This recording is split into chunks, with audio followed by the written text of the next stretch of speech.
আসসালামু আলাইকুম এইচএসসি বাচ্চা কাচ্চারা, কি অবস্থা তোমাদের? আশা করি সবাই অনেক বেশি ভালো আছো, সুস্থ আছো। ওয়েলকাম এগেইন টু মাই আজাইরা প্যাচাল। আর আমি আছি তোমাদের সাথে মোহাম্মদ সাব্বির হোসেন। কেন আজাইরা প্যাচাল বললাম এখন তো তোমরা সবাই অবাক হয়ে যাবা।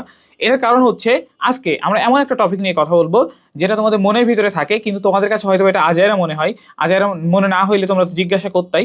তো এই বিষয়টা নিয়ে তোমরা কখনো কোশ্চেন করো না। এখন কথা হইলো কোন বিষয়? বিষয়টা হচ্ছে আমরা একটা বই কিভাবে পড়বো, কিভাবে পড়লে আমাদের সিলেবাসটা একই সময় ব্যয় করে অন্যদের থেকে দ্রুত এবং খুব কার্যকরভাবে শেষ হয়ে যাবে এবং অ্যাডভান্স লেভেলে শেষ হয়ে যাবে।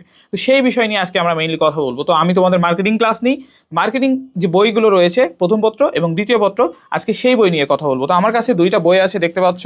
বই বিক্রির জন্য নিয়ে আসি নাই, একটা হচ্ছে উৎপাদন ব্যবস্থাপনা আর একটা হচ্ছে বিপণন, অর্থাৎ প্রোডাকশন ম্যানেজমেন্ট। প্রোডাক্ট উৎপাদন হওয়ার পরে আমরা পরবর্তীতে সেটাকে কীভাবে বাজারে নিয়ে আসি, বিক্রি করি বা ক্রেতার কাছে পৌঁছাই, সেই সম্পর্কিত বিষয়, অর্থাৎ মার্কেটিংটাই বিপণন। তো এই দ্বিতীয় পত্রটা রয়েছে। এখন প্রথম পত্রেও আমার 10টা চ্যাপ্টার এবং দ্বিতীয় পত্র এখানেও হচ্ছে আমার 10টা চ্যাপ্টার, অর্থাৎ দুইটা বইতেই হচ্ছে 10টা করে 20টা চ্যাপ্টার। 20টা চ্যাপ্টার 200 মার্কস। এখানেও এমসিকিউ, এখানেও সিকিউ এবং এখানেও সিকিউ, এখানেও এমসিকিউ। তো এইখানে দেখো, প্রথমে আমার 10টা চ্যাপ্টারে আমরা যদি প্রথম পত্রটা দেখি, অর্থাৎ উৎপাদন ব্যবস্থাপনা, যেখানে প্রোডাক্ট কীভাবে উৎপাদন করবো এই সম্পর্কিত বিষয়ে আলোচনা করা হয়েছে। এখন কথা হইলো ভাই, এখানে কিছু কিছু টপিক রয়েছে, বুঝছো, যে টপিকগুলো ছাড়া এই সাবজেক্টটা সম্ভব না। এখন তুমি ওই টপিকগুলো কীভাবে বাদ দিবা? এখন তোমাকে তো আইডেন্টিফাই করতে হবে কোন টপিকগুলো তোমার পরীক্ষার জন্য গুরুত্বপূর্ণ। সেটা না আইডেন্টিফাই করলে তুমি কার্যকরভাবে কীভাবে সিলেবাস শেষ করবা? এখন তোমাদের প্রথম টার্গেট থাকবে কখনোই শর্ট করে কোনো কিছু শিখবো না, অবশ্যই ফুল সিলেবাস পড়বো। কারণ ঢাকা বিশ্ববিদ্যালয় বলো, পরবর্তী এটার পরে তুমি ঢাকা বিশ্ববিদ্যালয়ে যাবা এইচএসসির পরে বা পরীক্ষা দিবা, তখন দেখবা ঢাকা বিশ্ববিদ্যালয় তোমার বলছে শর্ট সিলেবাসে পরীক্ষা নেবে, কিন্তু ফুল সিলেবাসে নিচ্ছে। আবার তুমি এইচএসসি তুমি ভালো করতে চাও বা এক্সট্রা যখন আমরা উচ্চতা, চিন্তন, দক্ষতা যে কোশ্চেনগুলো থাকে এইগুলো যদি লিখতে চাই, শুধুমাত্র আমরা এইগুলো যে শুধু শর্ট সিলেবাস পড়লেই বা শর্টকাট পড়লেই কিন্তু হবে না। এখন একটা ভাইয়া তোমাকে অনশর্ট ক্লাস দিয়ে দিল, বা একটা অনশর্ট ক্লাস দেখে তুমি হচ্ছে এমসিকিউয়ে 30 মার্কস পেয়ে গেছো, সিকিউতে অনেক মার্কস পেয়ে গেছো, কারণ ভাইয়া দিয়েছে কমন। এখন ভাইয়া তো পড়ছে ওই জন্য দিতে পারছে না। এখন তুমি পড়ছো, তুমি তো মুখস্থ করে গেছো। এখন ঢাকা ইউনিভার্সিটি বা অন্য ইউনিভার্সিটি যখন কম্পিটিটিভ এক্সামগুলো হবে, তখন তুমি কি করবা? যে কম্পিটিটিভ এক্সামে তুমি টিকলা, কিন্তু যখন তুমি ইউনিভার্সিটিতে যাবা, বিবিএতে পড়বা, তো বিবিএতে পড়ার পর ফার্স্ট সেমিস্টারে তোমাকে মার্কেটিং দিয়ে দিবে, ফিলিপ কটলারের প্রিন্সিপালস অফ মার্কেটিং। এখন তুমি তো মার্কেটিংয়ের কনসেপ্টগুলো আগে থেকেই জানো না। এখন এই জন্য তোমাকে কনসেপ্টটা আগে ক্লিয়ার করতে হবে, একটা প্রোডাক্ট কীভাবে উৎপাদন করা হয় এই কনসেপ্টগুলো ক্লিয়ার করতে হবে। এবং এই ক্ষেত্রে মনে রাখবা, প্রত্যেকটা সাবজেক্ট, প্রত্যেকটা, not only production management and marketing but also every subject, এখানে প্রত্যেকটা সাবজেক্টে কিছু টপিক, কিছু অধ্যায়, কিছু বিষয়, এইগুলো ছাড়া কখনোই কিন্তু সম্পূর্ণ হয় না। তো সেই টপিক, সেই অধ্যায়, সেই বিষয়গুলোকে বাদ দিয়ে তুমি কিন্তু কখনোই ওই সাবজেক্টটাই ভালো মার্কস পাইতে পারবে না, বা ওই সাবজেক্টে কখনোই কোশ্চেন কমানোর উত্তর সম্ভাবনা তোমার কিন্তু থাকবে না। তো মার্কেটিংয়ের ক্ষেত্রে বা প্রোডাকশন ম্যানেজমেন্টের ক্ষেত্রেও এটার ব্যতিক্রম নেই। দেখো, প্রথমে এখানে রয়েছে উৎপাদনের উপকরণ, উৎপাদনের মাত্রা, সমষ্টি পর্যায়ে উৎপাদন এবং উৎপাদন ব্যবস্থাপনা। এখন উৎপাদন পড়লা না, উৎপাদন ব্যবস্থাপনা পড়লা না, তাহলে তোমার উৎপাদন ব্যবস্থাপনা না পড়লে তুমি বইটাই আসলেই নৈতিক দিক থেকে তোমার বইটা হয়েছে, এটার নামই তো উৎপাদন ব্যবস্থাপনা। এখন ইংলিশের ক্ষেত্রেও দেখো, subject verb agreement, parts of speech, tense, তারপর হচ্ছে এই বিষয়গুলোকে বাদ দিয়ে তোমার ইংলিশ সাবজেক্টটাই বা ইংলিশ গ্রামারটাই তো হয় না, ইংলিশ গ্রামারটাই তো হচ্ছে না। তো তোমার প্রোডাকশন ম্যানেজমেন্ট, উৎপাদন বা এই উৎপাদন উপকরণ, এই সংক্রান্ত বিষয় ছাড়া কখনোই সম্ভব হচ্ছে না। এরপরে প্রোডাকশন হয়ে গেল বা একটা প্রোডাক্ট উৎপাদন হয়ে গেল, এই প্রোডাক্ট উৎপাদন হয়ে যাওয়ার পরে এই প্রোডাক্টের মানটাকে ঠিক রাখা লাগবে না? ক্রেতা কী চাচ্ছে সেটা দেখতে হবে না? তো ক্রেতা কী চাচ্ছে সেটা দেখতে হবে, বা এই মানটাকে ঠিক করতে হবে। তো এই বিষয়গুলোকে তুমি বাদ দিয়ে তুমি হচ্ছে এরকম বইটাকে এভাবে উল্টায় পড়ে চলে গেলা, ঠিক আছে, পড়ে চলে গেলা, এটা করলে তো হবে না। তো এই জন্য প্রত্যেকটা অধ্যায়ে একবার ঢুকবা, তুমি ঢোকার পরে এটা পোস্টমর্টম করতে হয় বা বিশ্লেষণ করতে হয়, ঠিক আছে? পোস্টমর্টম মানে কাটাকাটি না, তো অ্যানালাইসিস করবা, খুব সুন্দর করে বললাম, অ্যানালাইসিস করবা। এখন দেখো, উৎপাদন এই অধ্যায়ের ক্ষেত্রে যদি আমি বলি, এখানে দেখো উৎপাদনের সংজ্ঞা রয়েছে, এই বিষয়গুলো রয়েছে। এখন উপযোগ রয়েছে, যেহেতু উৎপাদনের সাথে উপযোগটা সম্পর্কিত, দেখবা বিগত বছরগুলোতে উপযোগ থেকে কোশ্চেন আসছে। এখন বিগত বছরগুলো থেকে কোন কোন টপিক থেকে কোশ্চেন আসছে সেইগুলোকে একটু আইডেন্টিফাই করো। আইডেন্টিফাই করার পরে যেটা করবা, এইগুলোকে তুমি করবা, কারণ উপযোগ ছাড়া উৎপাদনের অধ্যায় সম্ভব না। আমরা কিন্তু মাইক্রো লেভেলে চলে আসছি, আমরা এখন পুরো বই না, একটা অধ্যায়ের দেখছি। এখন আমার এখানে দেখো, এখানে বৈশিষ্ট্য রয়েছে, তোমার হচ্ছে উৎপাদনের গুরুত্ব রয়েছে, এই বৈশিষ্ট্য, গুরুত্ব, তারপর হচ্ছে দেখো উৎপাদনের আওতা, এরকম কয়েকটি জিনিস।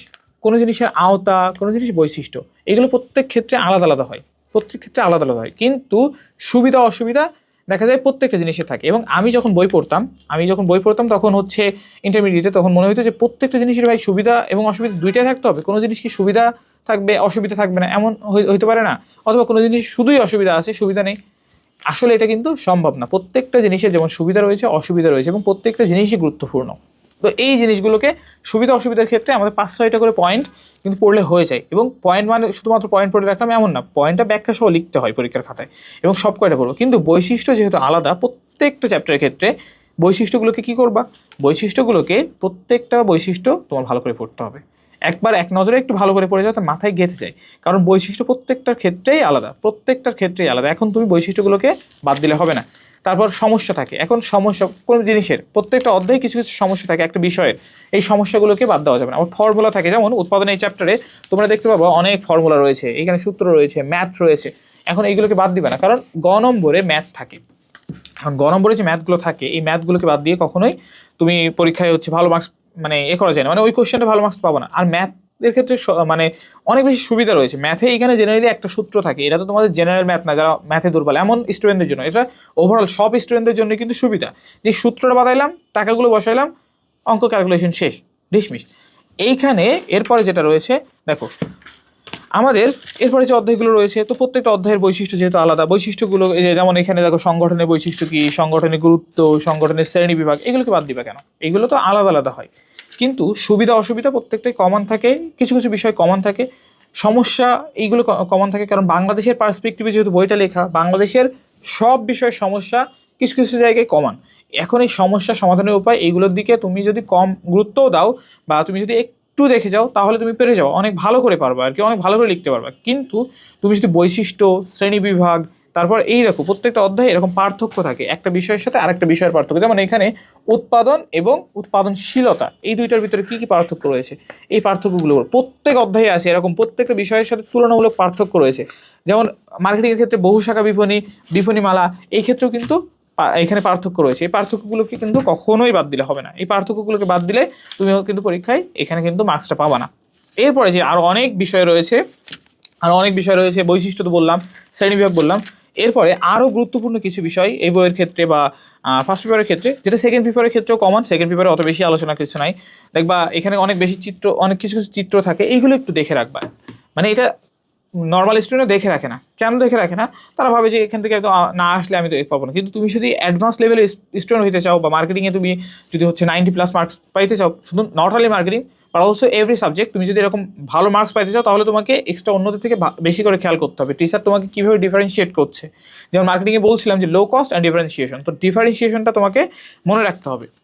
এরপরে তো ডিফারেন্সিয়েশন যে জিনিসটা, তোমাকে কি টিচার কীভাবে আইডেন্টিফাই করবে সেটা দেখতে হবে। আবার কিছু কিছু দেখো শর্ট শর্ট পয়েন্ট থাকে, এইগুলো কিন্তু জানতে হবে। এই শর্ট পয়েন্টগুলো এইগুলোকেও পড়বা, তাহলে সংজ্ঞাগুলো এইখানে সামারাইজ হয়ে যায় এই শর্ট পয়েন্টে, তো দ্রুতও শেষ হইলো কিছু কিছু বিষয়। তো আবার তুমি মনেও রাখতে পারলা পুরো সংজ্ঞায়, পুরো বই মনে রাখা থেকে যে একটা জায়গায় হচ্ছে সংজ্ঞা, অনেকগুলো লেখক বা অধ্যাপক এরা মতামত দিয়েছে, সেই সংজ্ঞাটা তোমার 4-5 লাইনে লিখে দিয়েছে, যে সংজ্ঞাগুলোর ভিতরে মূল কথা কী কী ছিল, এগুলো এইখান থেকে কিন্তু তুমি পড়ে নিতে পারো। এরপরে দেখো সূত্র থাকে, এই বিষয়গুলোকে, তারপরে এই দেখো বক্স থাকে, বিভিন্ন ধরনের বক্স থাকে, ডায়াগ্রাম থাকে, এই যে চিত্র থাকে, পাই চার্ট থাকে, হ্যান ত্যান থাকে। তো এই বিষয়গুলোকে কিন্তু কখনোই বাদ দিবে না। পাই চার্ট, তারপর হচ্ছে কি এই ফ্লো চার্ট যেগুলো থাকে, এইগুলোকে বাদ দিবে না। টেবিল, ডায়াগ্রাম, এগুলোকে কিন্তু কখনোই বাদ দিবে না। তারপর বৈশিষ্ট্য, এই জিনিসটা যেহেতু প্রত্যেকটার ক্ষেত্রে আলাদা হয়, এটাকে কখনো বাদ দেওয়া যাবে না। এরপরে শুধুমাত্র সুবিধা অসুবিধার ক্ষেত্রে কিছু জিনিস কমন থাকে, বাদ দিব না, বাট এটাকে আমরা একটু কম গুরুত্ব সহকারে পড়লেও আমরা নিজেদের জ্ঞানমূলক যে দক্ষতাটা রয়েছে বা জ্ঞানের যে দক্ষতাটা রয়েছে, আমরা কিন্তু এই জায়গা থেকে ভালো করে যাই, এই জায়গা থেকে কিন্তু ইজিলি ভালো করতে পারি। তো এই বিষয়গুলোকে একটু মাথায় রাখবা। এরপরে এই বইটা হয়ে গেল, এই বইটা অ্যানালাইসিস করা শেষ। এরপরে এখন কথা হইলো, এখানেও 10টা অধ্যায়, ঠিক আছে। এখন প্রথমে দেখো বিপণন পরিচিতি, এখন তুমি পড়বা মার্কেটিং। মার্কেটিং এর ইন্ট্রোডাকশনটাই তুমি জানো না, মার্কেটিং কি করে সেটাই তুমি জানো না, ভ্যালু সৃষ্টি করে, ভ্যালু কি জিনিস সেটা জানো না। এখন এইখানে যে বাজারের চক্র, এই দেখো এখানে হচ্ছে চক্র, হ্যাঁ এইগুলো জানো না, এই বিষয়গুলোকে জানো না। দেখো এইসব এইখানে দেখো কত কত পয়েন্ট আছে। দেখো আমরা কিন্তু দাগানো বই দিচ্ছি, যারা আমাদের একাডেমি টু অ্যাডমিশন কোর্সে আসো তারা কিন্তু এই যে দাগানো বইগুলো তোমরা পেয়ে যাবা, খুব দ্রুত পেয়ে যাবো, অলরেডি দেখানো শেষ। তো এই দেখো এখানেও পার্থক্য আছে, কি কি বিষয়ে পার্থক্য সেটাও লেখা আছে, যে এই মানে এখানে যেমন এখানে রয়েছে দেখো আমাদের হচ্ছে বাজার এবং বিপণনের ভিতরে পার্থক্য কী, বাজার এবং মার্কেটিংয়ের ভিতরে পার্থক্য কী। দেখো সংজ্ঞায় পার্থক্য রয়েছে, উদ্দেশ্যে পার্থক্য রয়েছে, তো সংজ্ঞার পার্থক্য কী, সংজ্ঞা দিয়েছে, উদ্দেশ্য, এই বিষয়গুলোকে কখনোই বাদ দেওয়া যাবে না। এরপরে আরও অনেক বিষয় রয়েছে। এরপরে প্রত্যেকটা অধ্যায়ে যেটা খেয়াল করবা, প্রত্যেকটা অধ্যায় শেষে তোমাদের হচ্ছে থাকে তোমাদের খ নম্বরে কিছু কোশ্চেন থাকে এবং জ্ঞানমূলক কোশ্চেন থাকে, এগুলোকে পড়ার চেষ্টা করবা এবং লেখা থাকে যে বোর্ড এত সালে এত বোর্ডে মানে এই বোর্ডে আসছিল, মানে এত এত বোর্ডে আসছিল, সেইগুলো লেখা থাকে, কত সালে আসছিল সেটাও লেখা থাকে। এগুলোকে দেখবা বোর্ডে যেগুলো দিছে সেগুলো সেই টাইপের কোশ্চেনটাই বোর্ডগুলো করে থাকে বেসিক্যালি। এরপরে যেগুলো থাকে এরপরে একটু হচ্ছে তোমরা অধ্যায়টাকে যদি ভালো করে পড়ো, সৃজনশীলের ক্ষেত্রে উদ্দীপক যেমনই থাকুক তোমরা চিহ্নিত করতে পারবা। জাস্ট দু একটা উদাহরণ সহ এটা দেখে রাখবা। আর এমসিকিউগুলো সব ভালো করে পড়ার চেষ্টা করবা। এমসিকিউ এর জন্য কি, সিকিউ এর জন্য এগুলো হচ্ছে বেশি ইম্পর্টেন্ট। তো এমসিকিউ এর জন্য লাইন বাই লাইন পড়তে হবে, এটার জন্য আমি কিছু বলতে পারবো না, এটার জন্য তোমাকে লাইন বাই লাইন পড়তে হবে। তুমি যদি লাইন বাই লাইন এমসিকিউগুলো পড়ো, বা sorry MCQ line by line একটা অধ্যায়ের কন্টেন্টসগুলো পড়ো, তাহলে তুমি ইজিলি পেরে যাবে এখানে। অর্থাৎ একটা গাইড হচ্ছে একটা বই থেকে লেখা হয়। এখন তুমি যদি বলো ভাইয়া আমি এই গাইড কিনেছি, এই কোম্পানি গাইড কিনেছি, এখন গাইডের থেকে বড় বিষয় হচ্ছে গাইড লেখা হয় মূল বই থেকে, গাইড থেকে মূল বই লেখা হয় না, গাইড থেকে কখনোই মূল বই লেখা হয় না। এখন মূল বইকে বাদ দিয়ে কখনোই কিন্তু গাইড তোমার থেকে মানে বেশি কার্যকরী হয় না। শুধু আমাদের গাইড একটা সাপোর্ট করতে পারে, একটা সাহায্য করতে পারে। তো সেই জায়গায় তুমি যদি মূল বইয়ের প্রত্যেকটা বইয়ের ক্ষেত্রে, শুধু মার্কেটিং না, প্রত্যেকটা বইয়ে তুমি যদি লাইন বাই লাইন পড়ো, তোমার এমসিকিউ কিন্তু এই জায়গায় বাদ যায় না। তুমি এখানে কিন্তু 30-এর ভিতরে 29 এমন মার্কস কিন্তু ইজিলি বলতে ভালো করে পড়লে চলে আসে আর কি। ইজিলি তো না, ভালো করে পড়বা যারা তাদেরই আসবে। এখন সেই জায়গায় তোমার এই বিষয়গুলোকে তুমি যদি একটু মনে রাখো, কোন কোন বিষয় আমার পড়া উচিত, কোন বিষয়ে বেশি গুরুত্ব দিব এবং কোন বিষয়ে একটু কম জানলেও আমি পরীক্ষায় আরও মানে সমস্যা হবে না, তো কোন বিষয়ে আরও বেশি পড়া উচিত, ক্রিটিক্যাল জিনিসগুলো কোন জায়গায় আমার এই যে ভাবতে হবে কীভাবে, যে অন্যরা কীভাবে হচ্ছে কোন জিনিসগুলোকে এড়িয়ে যাচ্ছে, কঠিন বলে এড়িয়ে যাচ্ছে, এই জিনিসগুলোকে তোমার পড়তে হবে তুমি যদি অ্যাডভান্স লেভেলে যাইতে চাও। সো এই বিষয়গুলো শুধুমাত্র মার্কেটিং না, প্রত্যেকটা সাবজেক্টের ক্ষেত্রে এই সেম জিনিস আছে, যেগুলো হচ্ছে থিওরিটিক্যাল বই। ম্যাথমেটিকের ক্ষেত্রে আমি এটা বলতে পারবো না, বাট থিওরিটিক্যাল যে বইগুলো রয়েছে প্রত্যেকটা আর্টস কমার্স সবার জন্য এই বিষয়গুলোকে একটু মাথায় রাখলে তোমরা সিকিউ এমসিকিউ এগুলোকে কিন্তু ইজিলি ভালো করতে পারবা। এবং ফুল সিলেবাস শেষ করার একটা তোমার নিনজা টেকনিক বলতে পারো, ফুল সিলেবাস শেষ করার এবং কার্যকরভাবে শেষ করার একটা নিনজা টেকনিক হচ্ছে তোমাদের প্রত্যেকটা বই এভাবে পড়া। এবং এভাবে পড়লে তোমাদের বইটা একেবারে যে লাশের মতো পোস্টমর্টম হয়ে যাবে, বইটাও এখানে কিন্তু অ্যানালাইসিস হয়ে যাবে। সো আশা করছি এরপর থেকে আর বিষয়টা আজাইরা লাগবে না, আর আজাইরা লাগলে ভিডিওটা স্কিপ করে যাও। এখন তোমাদের জন্য অনেক বেশি শুভকামনা রইল। আশা করছি নেক্সট টাইম থেকে আর এই ভুল করবে না, একটা অধ্যায় পড়লে সেই অধ্যায়টা এভাবে খুব সুন্দর করে পড়বা। তো সবার জন্য শুভকামনা এবং ভালো থাকো, সুস্থ থাকো।